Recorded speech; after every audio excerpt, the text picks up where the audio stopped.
Top 10 commissary items in Texas prisons, and what they actually cost.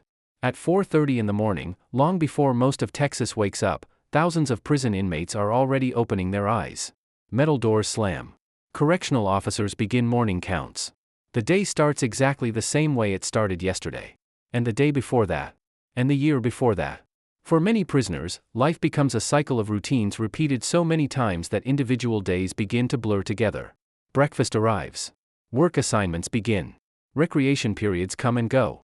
Security counts interrupt everything. Lights eventually go out. Then it starts all over again. Inside this world, freedom is gone. Privacy barely exists. Choices become extremely limited. But there is one thing many inmates look forward to more than almost anything else. Commissary Day. To people outside prison, commissary sounds ordinary. Maybe even boring. It's easy to imagine a few snacks, a few toiletries, and nothing more. But inside Texas prisons, commissary represents something much bigger. It represents choice, control, comfort, connection to the outside world, and sometimes, survival. Because behind bars, a package of ramen noodles can become currency. A coffee container can become a bargaining tool. A phone call can become the most important moment of someone's week. The prison economy doesn't operate the way most people imagine. Officially, money isn't exchanged between inmates. Unofficially, a completely different marketplace often exists. One built around food, hygiene products, and commodities that most free people barely think about. And what happens when an inmate owes another prisoner 3 packs of noodles? What happens when someone borrows coffee and cannot repay it? What happens when a man has no family sending money but still needs basic necessities? The answers reveal a hidden world that most people never see. A world where some of the smallest items can carry enormous value. Tonight, we're counting down the 10 most important commissary items in Texas prisons and examining what they actually cost. But this isn't simply a list of products. It's a journey into the realities of prison life. A look at how inmates survive, adapt, negotiate, and build entire social systems around everyday objects. And as we move toward number 1, you'll discover why one item outweighs every snack, every luxury, and every convenience available behind bars. Before we begin, subscribe and comment where you're watching from. Now let's step inside the prison economy. Why commissary matters. To understand why commissary matters, you first have to understand prison itself. Most people imagine prison as punishment. And it is. But prison is also a community. A controlled one. A restricted one. Sometimes a dangerous one. But still a community. Thousands of people live together for years. Sometimes decades. Some will never leave. Others are counting down the months until release. Many come from completely different backgrounds. Different cities. Different gangs. Different cultures. Yet all of them share the same reality. Every aspect of life is controlled. Meals arrive at designated times. Movement is scheduled. Phone calls are regulated. Visitation follows strict procedures. Even sleep occurs according to institutional schedules. Over time, inmates begin searching for ways to regain small pieces of independence. Commissary becomes one of those ways. For a few moments, an inmate gets to choose. Maybe he wants coffee. Maybe he wants a snack. Maybe he needs shampoo. Maybe he needs envelopes to write his family. The purchase itself isn't the important part. The choice is. Former inmates often describe Commissary Day as one of the most anticipated events of the week. Not because the products are extraordinary. Because the products belong to them. In an environment where almost everything is shared, regulated, or monitored, ownership carries unusual significance. A packet of food isn't just food. It's personal property. And personal property can become power. As we'll soon see, some commissary items are worth far more than their listed price. In fact, one item later on this list has caused arguments, debts, assaults, and disciplinary actions across prison systems nationwide. But before we get there, we begin with number 10. Number 10, peanut butter. A jar of peanut butter doesn't seem remarkable. You can find it in almost every grocery store in America. Most families have one sitting somewhere in their kitchen. Yet inside prison walls, peanut butter takes on an entirely different meaning. One reason is simple. Calories. Prison meals provide nutrition, but many inmates report feeling hungry between meals. Breakfast might be served early. Lunch comes hours later. Dinner arrives before evening. After that, there can be a long wait until the next meal. Peanut butter helps bridge those gaps. It's filling. It's rich in calories. And it stores well. Unlike some commissary items that disappear immediately, peanut butter can last for days. Or weeks. Experienced inmates often keep it in lockers alongside other food items reserved for difficult days. But the value goes beyond hunger. Over time, prison culture develops around food preparation. Inmates become surprisingly creative. They combine commissary products into homemade meals. Recipes spread from housing unit to housing unit. Some become legendary. Others disappear. Peanut butter frequently appears in these creations. It's mixed with crackers. Added to desserts. Used in improvised recipes that help break the monotony of institutional food. Because monotony is one of prison's greatest challenges. The same walls. The same routines. The same meals. Year after year. Anything that introduces variety becomes valuable. A typical commissary jar may cost several dollars. Not expensive outside prison. But for inmates earning only small amounts from prison jobs, every purchase requires consideration. Every dollar matters. And that's a theme you'll notice throughout this countdown. The actual price is only part of the story. The true value comes from what the item represents. And our next item may represent even more. Number 9, instant coffee. Before the first work assignment begins. Before recreation periods start. Before the noise of the prison day fully takes over. There is coffee.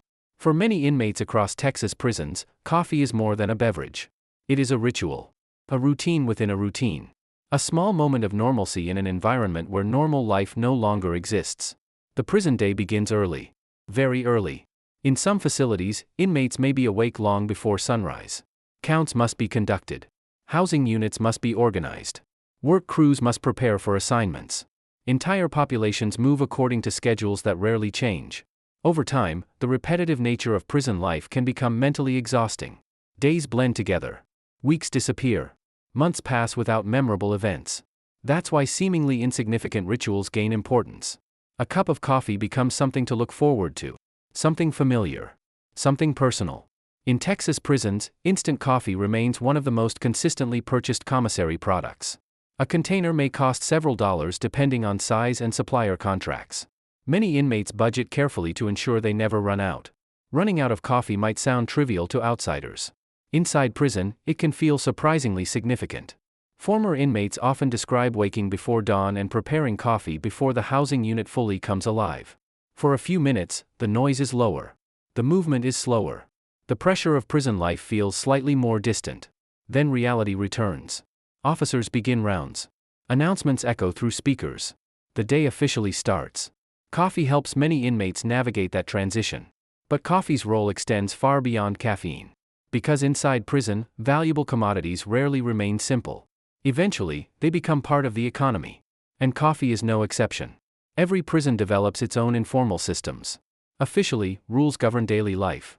Unofficially, relationships, favors, debts, and exchanges often shape another layer of reality. Coffee frequently becomes part of that world. Imagine an inmate who receives commissary regularly. His family sends support. He has coffee, snacks, and hygiene products. Across the dormitory, another inmate receives very little. Perhaps no outside money arrives. Perhaps family relationships have collapsed. Perhaps there is simply nobody left willing or able to help. Sooner or later, needs emerge. A man wants coffee. Another man has extra. An exchange takes place. The transaction may seem harmless. Often it is. But prison veterans understand something important. Every exchange creates obligations. And obligations create risk. One borrowed container of coffee may lead to repayment. 2 borrowed containers may create a debt. Several unpaid debts can create conflict. The actual item becomes irrelevant. The principle matters. Prison culture often places enormous importance on reputation. An inmate who develops a reputation for failing to repay debts can quickly find himself facing problems. Not because of coffee. Because of trust. Trust is a form of currency behind bars. Once lost, it becomes difficult to recover. Former correctional officers frequently describe disputes that started over surprisingly small amounts of property. Food. Snacks. Coffee. To outsiders, the arguments appear ridiculous. Inside prison, they make perfect sense.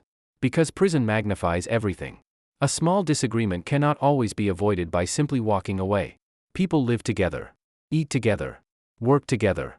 And continue seeing each other every day afterward. What begins as a minor issue can grow into something much larger. And coffee often sits at the center of those interactions. But perhaps the most interesting aspect of prison coffee culture is what it reveals about human nature. No matter how restrictive an environment becomes, people continue searching for comfort. History shows this repeatedly. Soldiers on battlefields, sailors at sea, workers in isolated locations, and prisoners behind bars. Human beings create routines. They create rituals. They create meaning. Coffee helps accomplish that. The act itself remains familiar. Heat water. Mix coffee. Drink. For a few moments, the prison environment fades into the background. A man may be serving 20 years. Another may be serving life. Yet both can experience a brief reminder of ordinary mornings from another life. A life that existed before prison. That emotional connection gives coffee value that cannot be measured in dollars. And emotional value often exceeds economic value. As our countdown continues, you'll notice this pattern again and again. The most sought-after commissary items are rarely important because of what they are. They're important because of what they represent. Comfort, identity, control, connection, hope. And our next item may represent something even more fundamental. Because while coffee offers comfort, the item at number 8 offers dignity. Number 8, toothpaste. There are certain things people rarely appreciate until they lose access to them. Privacy is one. Freedom is another. The ability to choose your own hygiene products is often somewhere on that list. Most people walk into a store and select whatever toothpaste they prefer. Different brands, different flavors, different prices. The decision takes seconds. Inside prison, even that simple choice becomes meaningful. Basic hygiene supplies are generally provided. But many inmates still purchase additional toothpaste through commissary whenever possible.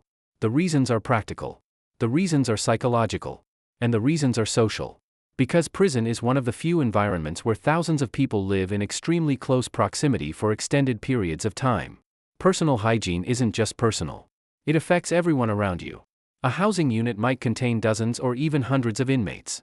They sleep near one another, eat near one another, work near one another, recreate near one another. Under those conditions, cleanliness becomes important. Very important.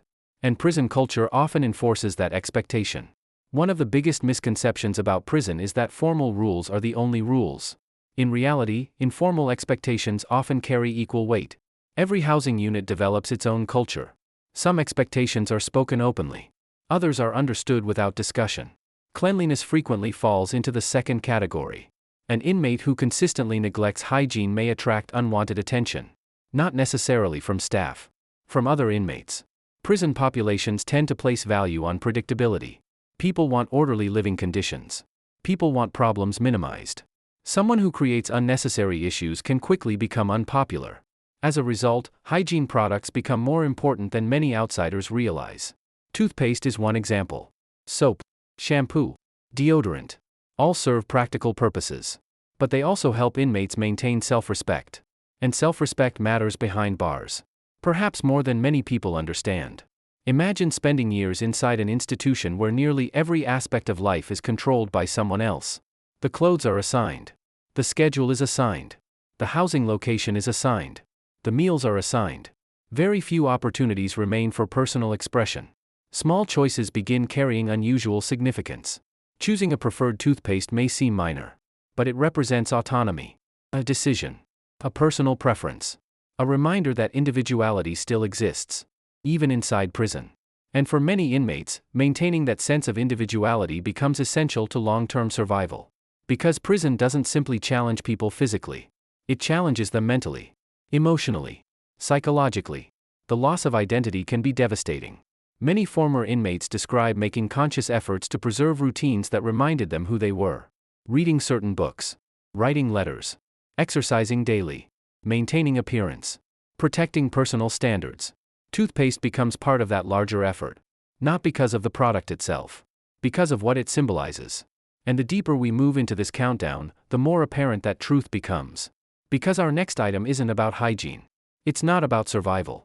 It's about something prison often tries to suppress but never fully eliminates. Pleasure. And what happens when a simple cookie becomes one of the most anticipated rewards in an inmate's week? That's where we're headed next. Number 7, cookies, candy, and sweet snacks. For most people, a cookie is an afterthought. A candy bar might be something purchased while paying for gas. A bag of sweets may disappear before a movie is finished. But inside prison walls, those same items can feel surprisingly valuable. Because one of the first things many inmates lose is variety. Prison meals are designed to feed large populations efficiently. The focus is consistency. Cost. Nutrition. Security. Rarely enjoyment. Breakfast may arrive before sunrise. Lunch comes according to schedule. Dinner follows later in the day. Then the cycle repeats. Days become predictable. Weeks become predictable. Eventually, entire years can feel predictable. Human beings were never designed for that level of repetition. The mind naturally craves novelty. Something different. Something unexpected. Something that breaks routine. This is where commissary snacks enter the picture. For many inmates, a package of cookies is not just food. It's an event. Something to anticipate. Something to save. Something that belongs entirely to them. And ownership matters. Especially in an environment where nearly everything else is controlled. Imagine serving a 10-year sentence. Now imagine trying to identify memorable moments from those 10 years. The answer probably isn't what most people expect. Many former inmates don't remember specific prison meals. They don't remember every work assignment. They don't remember every count or inspection. But they often remember small moments. A birthday package. A holiday call home.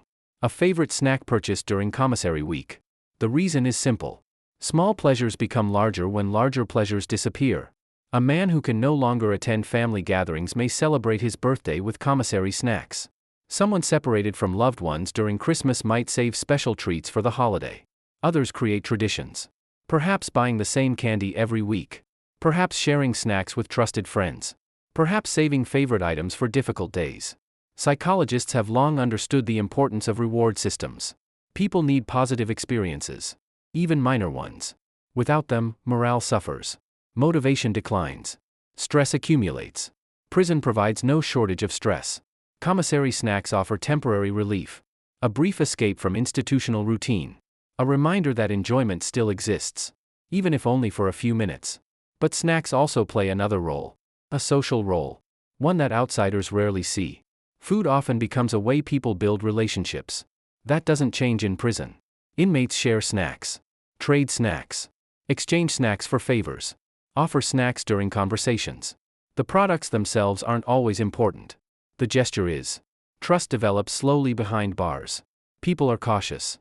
Everyone is watching. Everyone is evaluating. A small act of generosity can matter. Especially in environments where resources are limited. Of course, generosity and debt are not the same thing. And experienced inmates understand the difference immediately.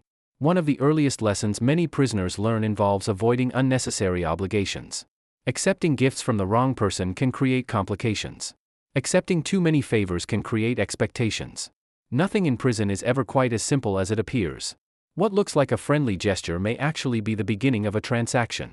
That reality shapes much of prison life. And it becomes especially important as we move deeper into our countdown. Because some commissary items carry significantly more economic value than others. Some become commodities. Some become bargaining tools. And some become forms of unofficial currency. The item we're about to discuss sits somewhere between all three. Because unlike cookies and candy, it serves a practical purpose that affects nearly every inmate. Food. Real food. Or at least the closest thing prison inmates can create themselves. Number 6. Tuna packets. Ask former inmates about the most useful commissary purchases available behind bars, and tuna frequently appears near the top of the list. Not because it's exciting. Not because it's luxurious. Because it's practical. Extremely practical. Prison life rewards practicality. Items that last. Items that store easily. Items that can serve multiple purposes. Tuna checks every box. It provides protein. It requires no cooking. It can be eaten immediately. And it can be combined with numerous other commissary products. Those qualities make it one of the most dependable food items available. A single pouch may cost only a few dollars. But the real story begins after purchase. Because prison food culture is far more sophisticated than many outsiders realize. Across American prisons, inmates have spent decades developing creative recipes. These meals are often known as spreads. The exact ingredients vary by institution. The methods vary. The traditions vary. But the goal remains the same. Transform ordinary commissary items into something better. Something different. Something that breaks the monotony of institutional food. Tuna frequently serves as a foundation. It may be mixed with crackers, combined with seasonings, added to noodles, or incorporated into larger recipes shared among groups of inmates. The process itself often becomes social. Several prisoners contribute ingredients. The meal is prepared together, then shared. In a place where opportunities for community are limited, these moments can become surprisingly meaningful. For a short time, the environment feels less institutional, less controlled, more human. That emotional value is difficult to quantify. Yet former inmates consistently describe it. The food matters, but the experience matters more. And that's an important distinction.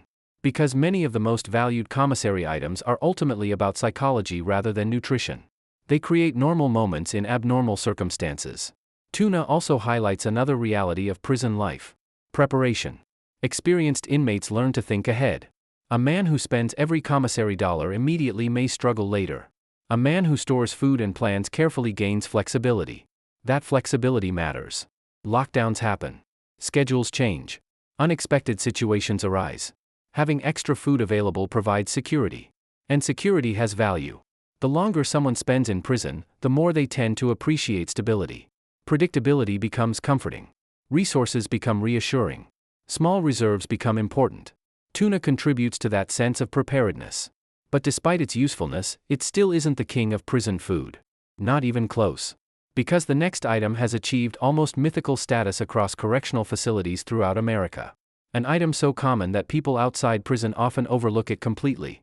Yet inside prison walls, it has influenced economies, friendships, conflicts, and entire social systems. And for many inmates, it may be the single most valuable food product available. We're talking about ramen noodles. And their importance goes far beyond hunger. Number 5, ramen noodles. If someone wanted to understand prison economics using a single item, ramen noodles would be one of the best places to start. Outside prison, ramen is often associated with college students, quick meals, and tight budgets. Inside prison, it becomes something entirely different. Over the years, ramen has earned a reputation that extends far beyond food. Former inmates, correctional officers, prison researchers, and journalists have all documented its unusual importance behind bars. In some facilities, ramen has functioned almost like an informal currency. Not official currency. Not sanctioned currency. But a commodity that carries recognizable value throughout the inmate population. And the reasons are surprisingly simple. Ramen is affordable. It stores easily. It lasts a long time. Almost everyone wants it. And perhaps most importantly, everyone understands its value. That combination makes it ideal for prison trade. Prison economies operate differently from economies outside prison. In free society, money solves most problems. Need something? Pay for it. Need a service? Pay for it. Need food? Pay for it. Inside prison, direct access to money is heavily restricted. Yet human beings still need ways to exchange value. As a result, commodities often fill the gap. Items become stand-ins for currency. Products become units of value. And few products have historically performed that role as effectively as ramen noodles. Imagine an inmate who needs help completing a task. Perhaps he wants assistance cleaning a common area. Perhaps he needs supplies. Perhaps he wants a favor from another inmate. Instead of money, payment may come in food. Specifically ramen. 1 package. 2 packages. 5 packages. The exact amount depends on circumstances. But everyone involved understands the exchange. The noodles become a measuring tool. A way to assign value. A way to settle obligations. A way to conduct business inside an environment where conventional business cannot exist. That reality surprises many people. But it shouldn't. Wherever human beings gather, economies emerge. History demonstrates this repeatedly. Military camps. Refugee settlements. Remote communities. Prisons. Different environments produce different currencies. The principle remains the same. People find ways to exchange value. But ramen's importance extends beyond economics. Like tuna, it plays a central role in prison food culture. And prison food culture is far more elaborate than outsiders usually imagine. The average person sees a package of noodles and thinks of a quick meal. An experienced inmate sees ingredients, possibilities, options, something that can be transformed. Throughout American prisons, inmates have developed hundreds of recipes involving ramen. Some are simple.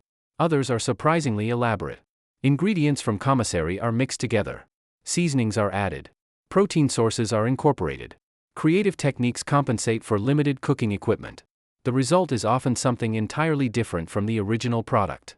Former inmates frequently describe these meals as some of the most anticipated events of prison life. Not because the food is extraordinary.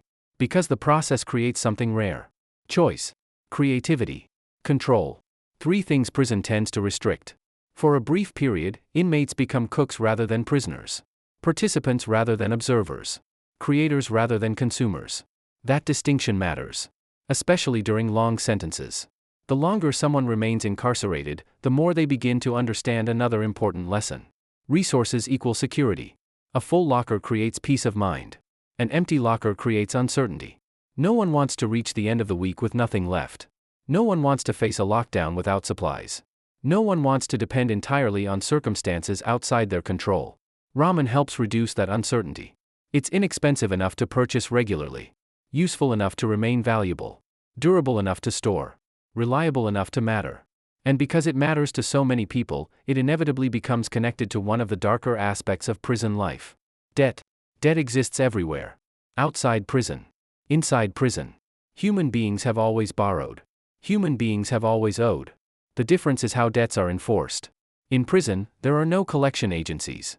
No credit reports. No customer service departments. Instead, reputation becomes enforcement. A person known for failing to honor obligations may discover that future opportunities disappear. Trust evaporates.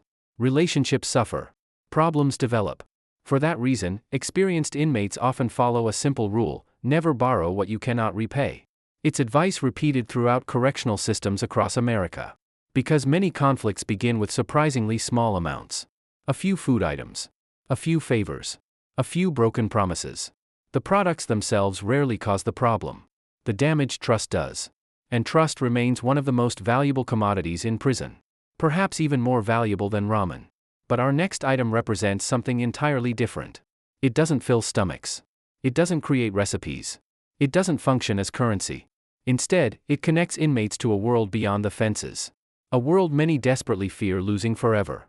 Because number 4 is not about survival inside prison. It's about maintaining a connection to life outside prison. And for some inmates, that connection becomes the difference between hope and despair. Number 4, writing supplies.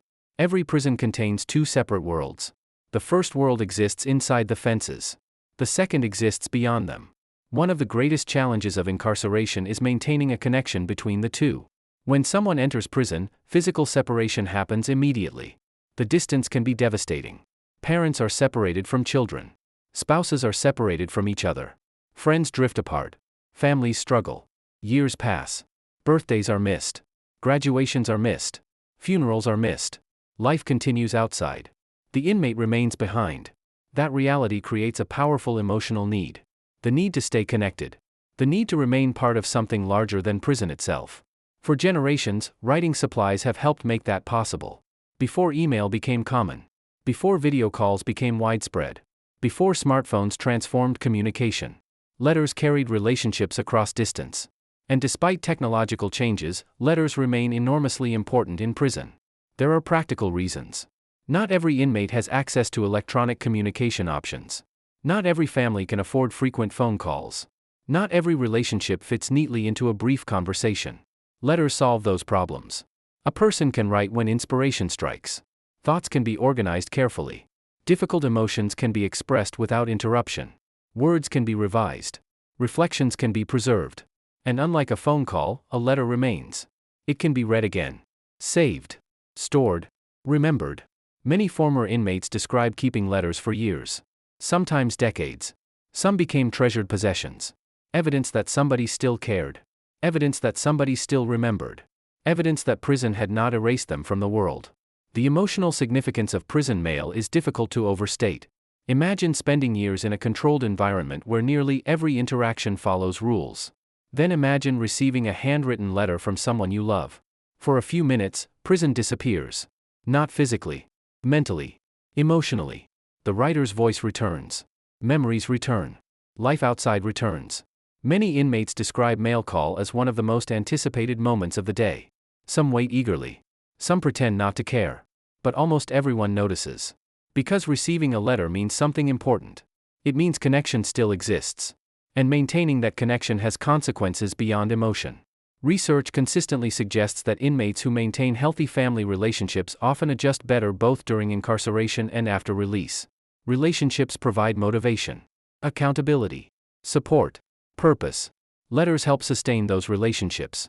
And sustaining relationships often begins with simple supplies: paper, pens, envelopes, stamps, items that seem ordinary outside prison walls. Yet inside prison, they can become lifelines. There is another reason writing supplies remain so valuable. They preserve identity. Prison has a way of reducing people to numbers. Housing assignments, identification numbers, case files, classification levels, schedules. Everything becomes institutional. Letters push back against that process. A father writes as a father. A son writes as a son. A husband writes as a husband. For a moment, the prison label fades. The person underneath remains. And sometimes, that reminder becomes essential. Especially during long sentences.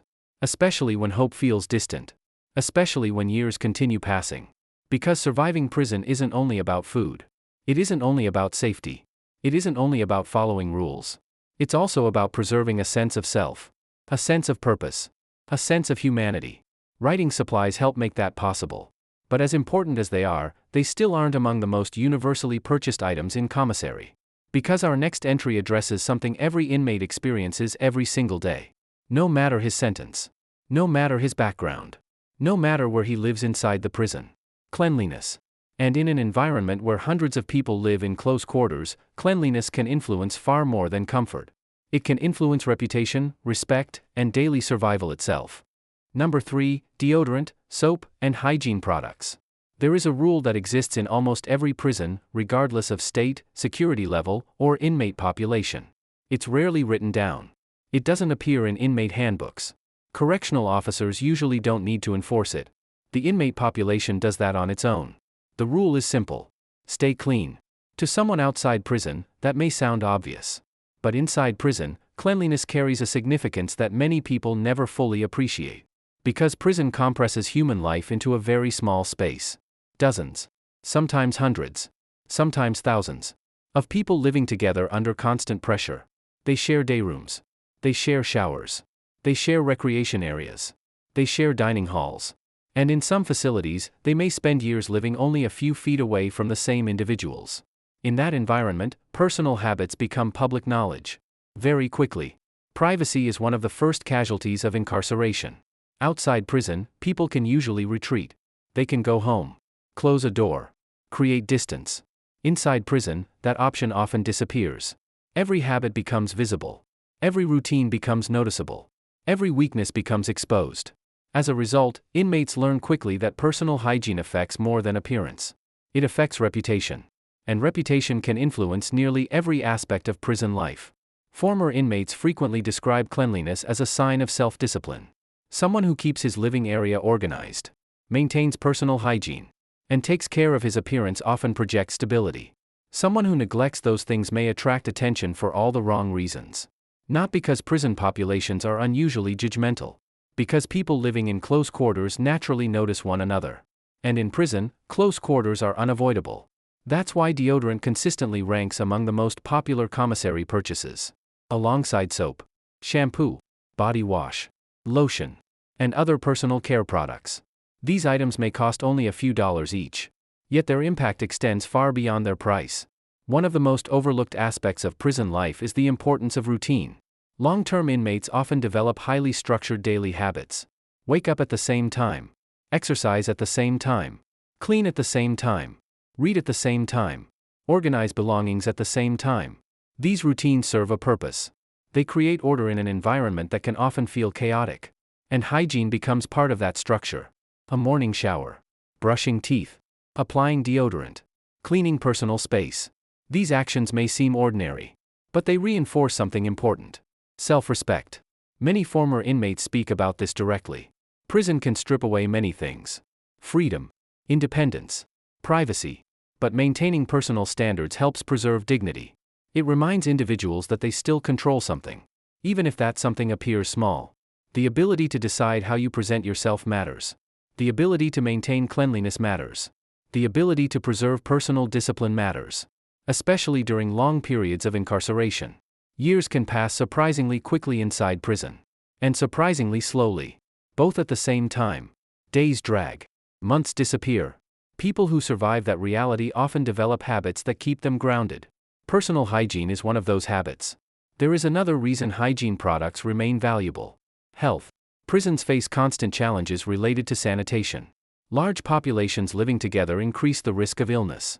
Shared facilities require constant maintenance. Cleaning becomes an ongoing necessity. Many institutions work aggressively to maintain sanitary conditions. But individual inmates also play a role. The cleaner a housing unit remains, the fewer problems develop. The cleaner an inmate remains, the healthier he is likely to be. That practical reality increases demand for personal care products. And demand creates value. The pattern appears again. Just as coffee offers comfort. Just as writing supplies create connection. Hygiene products provide control. Control over appearance. Control over routine. Control over self-image. Small forms of control perhaps. But meaningful ones. And behind bars, meaningful things are often measured differently than they are in the outside world. What appears insignificant outside prison may become essential inside it.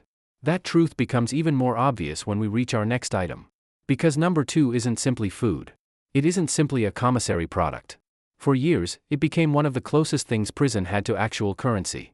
And understanding why reveals something fascinating about how prison economies really work. Number 2, mackerel packets. Money has power. Everyone understands that. Money allows people to assign value. Exchange goods. Settle debts. Conduct business. But what happens when traditional money becomes difficult to use? Human beings find alternatives. They always have. Throughout history, communities have created substitute currencies whenever circumstances demanded it. Prisons are no different. And for years, one of the most unusual examples involved mackerel. Often called macs by inmates, these fish packets became remarkably important in prison economies across parts of the United States. The reason wasn't taste. The reason wasn't popularity alone. The reason was functionality. Mackerel possessed several characteristics that made it useful as a medium of exchange. It was widely available. It had practical value. It could be stored. It was easy to count. And most importantly, inmates generally agreed on its worth. That last point is crucial. Currencies work because people trust them. People accept them. People believe they hold value. Mackerel achieved something similar within certain prison environments. Imagine an inmate owes another prisoner a favor. Perhaps a debt needs repayment. Perhaps a previous exchange requires settlement. Instead of cash, payment might occur through commodities. Mackerel became one such commodity. Everyone knew what it was worth. Everyone knew it could be used later. Everyone knew somebody else would likely accept it. In economic terms, that's incredibly powerful. In practical terms, it made mackerel valuable. Of course, prison economies are not formal financial systems. Values fluctuate. Rules change. Different institutions develop different cultures. But the larger lesson remains important. Prisoners constantly adapt. When obstacles appear, alternative systems emerge. When restrictions exist, people find workarounds. The specific commodity matters less than the principle. Human beings naturally organize themselves around exchange. It's one of the oldest patterns in history. Prisons simply provide another example. But informal economies create risks. The same risks found in any economy. Debt, disputes, competition, misunderstandings, and sometimes conflict. One of the first lessons many experienced inmates pass to newcomers involves avoiding unnecessary debt. The advice appears repeatedly in memoirs, interviews, and first-hand accounts. Don't borrow what you cannot repay. Don't make promises you cannot keep. Don't create obligations without understanding the consequences. Those lessons sound simple. Yet they have helped countless inmates avoid serious problems. Because in prison, reputation often functions as a form of identification. People notice patterns. People remember behavior. Trust takes time to build.